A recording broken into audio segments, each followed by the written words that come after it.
Il y a encore quelques années, la ville haute était un autre quartier.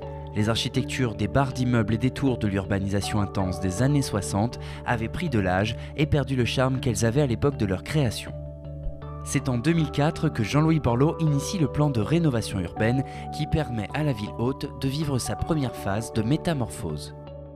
Plus de 1700 logements ont été réhabilités, de nouvelles écoles se sont créées et des quartiers ont été entièrement repensés jusqu'à l'architecture des maisons qui les composent, donnant ainsi une nouvelle identité au deuxième cœur de la ville.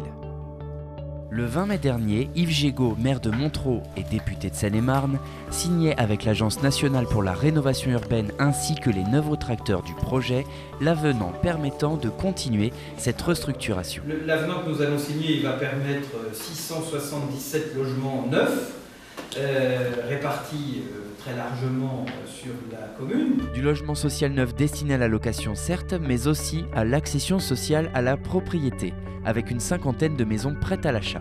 Confluence Habitat fera de même et revendra une partie de ses logements.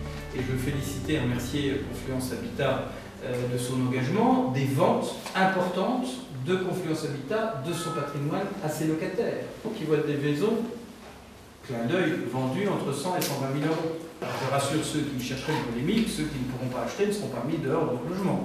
Le logement sera vendu le jour où ils le quitteront. Voilà. D'autres projets sont à noter pour cet avenant.